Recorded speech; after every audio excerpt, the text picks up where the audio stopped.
that have left California. You know, Texas can say things that we can't say. Texas can say things like we have a lower tax rate, we have affordable housing, we have a lower crime rate.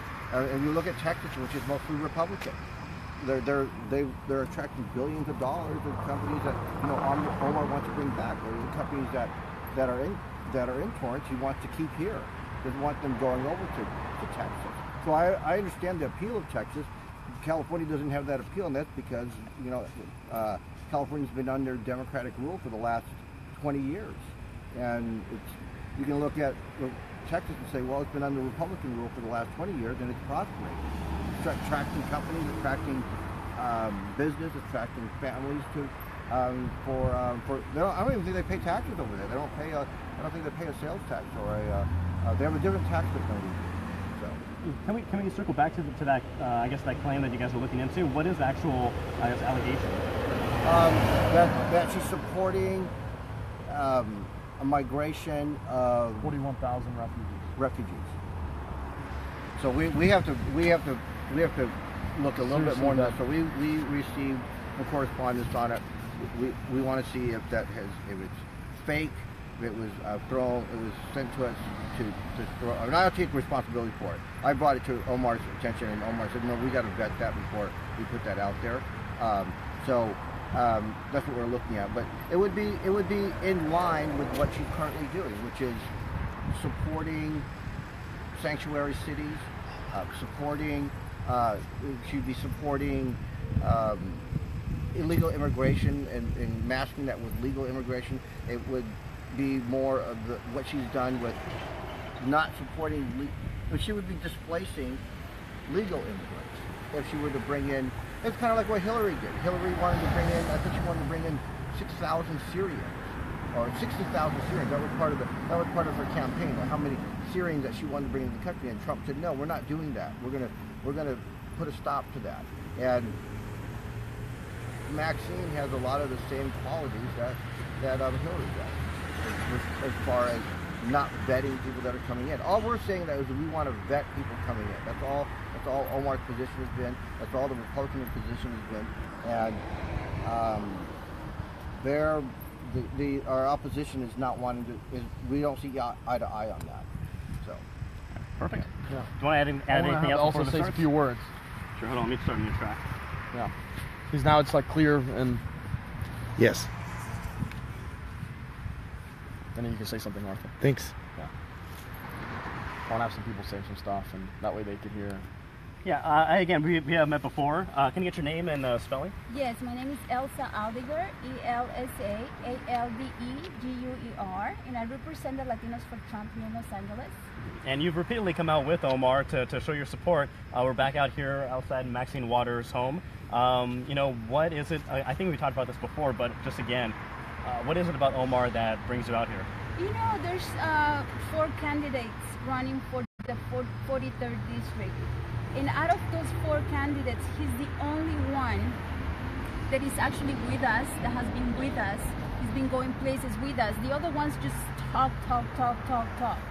He knows about the issues, he cares about the issues, and he's doing something about it. So he's the only one, and I put my trust in God, number 1. And I can tell you that the Latino community here in Los Angeles, we feel depressed because nobody's really helping us. I feel that the Black community and the Latino communities have just been used by the Democrats. I can tell you a little bit about, you know, my background. We had, my family has always voted Democrats. We thought that that was the right thing to do, but as you can see, the Democrats are really ruining our state. We're in so much debt.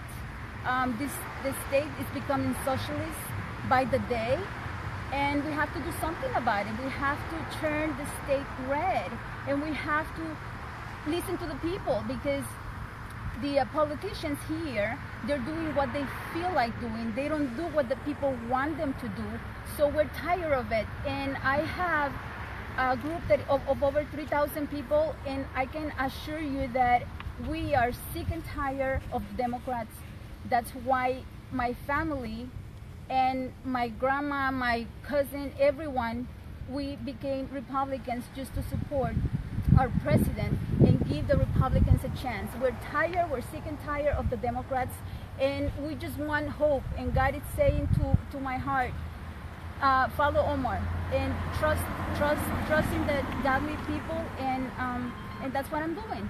We are supporting the godly people, and Omar, it's the only one that I feel that is in touch with our issues.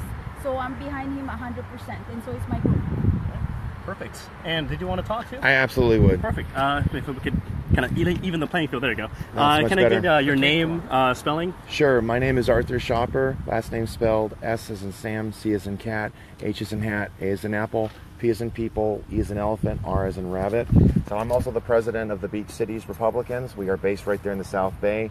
A large part of Maxine Waters' district is south of Imperial Highway, and she's done next to nothing for that region as well. Most of the businesses are leaving that area. Maxine Waters has been in Congress now 27 years. She's passed only 3 bills, but she's been ranked the most corrupt 6 times, 3 years in a row at one point. Yes, she alienates her own constituents. She said that the Tea Party could go straight to hell. We've got the Black Tea Party. The South LA Tea Party is based in her district. She just completely discriminates against the very black voters she claims to care about. People's plates are empty. The jobs are going away. Black communities, Hispanic communities. We have a thriving Asian community also in the South Bay here in Torrance, and she has done nothing for them. She has spent more time raving about the president demanding impeachment.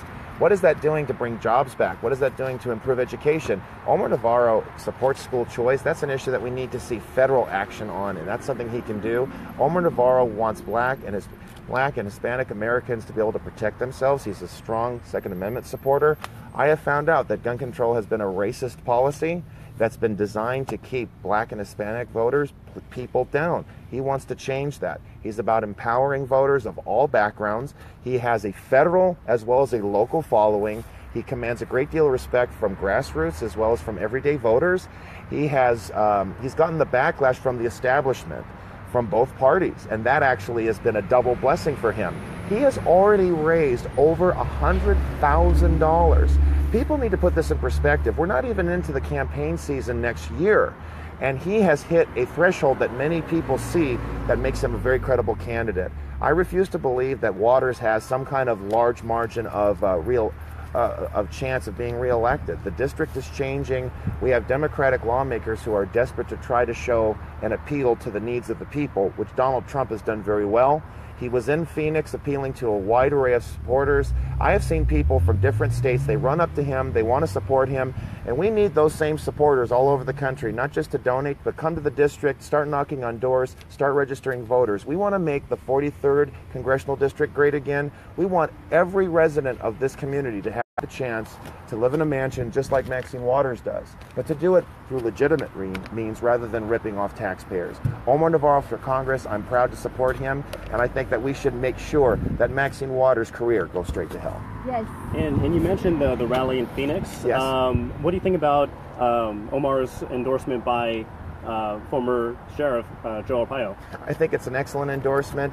The media wants to smear Arpaio as some kind of a racist who is engaged in unlawful profiling. He wasn't. In fact, the recidivism rate plummeted by 80% in Maricopa County because of the stern law and order policies which Arpaio enacted.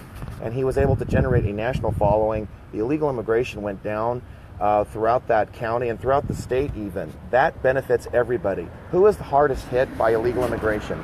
Black Americans and Hispanic Americans. And seeing those jobs being taken away, the wages being undercut by illegal aliens is a travesty. And Maxine Waters has been a vocal proponent of illegal immigration, of mass migration, of amnesty. She cheered and she shouted out on behalf of the quote-unquote dreamers, but there are American dreamers up and down this district who are not getting the attention and the opportunities they need. We have homeless veterans, we have foster kids, we have mentally ill on our streets.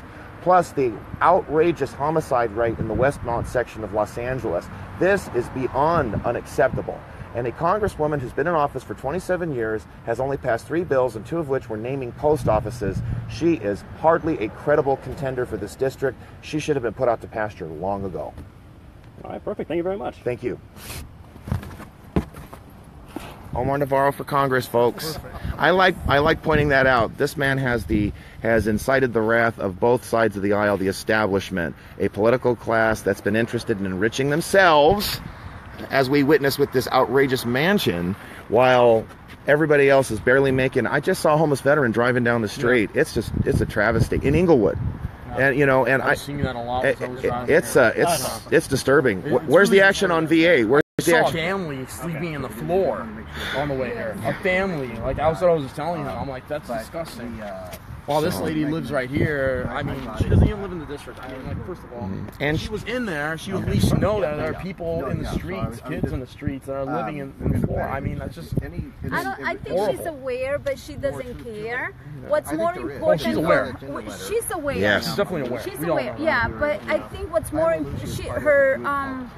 what's more important for her, I think it's her bank account going, getting higher and higher. I think that the people are no longer important for people like her. Yeah. She is definitely in the 1% that only cares about the 1%, and we have to change that. We definitely need to flip the table and make her, an example and kick her out. Absolutely. Yeah. And Omar's on his way to doing it. Yeah. Excellent. Glad I could make it, folks. Thank you so much. Let me say some words right here for the people I have here. I want everybody to see that's where Maxine Waters, aka the crazy black lady, lives. Don't you think every person in the 43rd should have a chance to live in a house like this and should be able to do it by a legitimate means? What do you think of that, folks?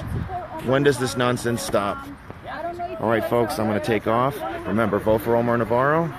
He's got a widespread bed of support. The media's on his side, and he's really raking in the money. Please help him out. Talk later.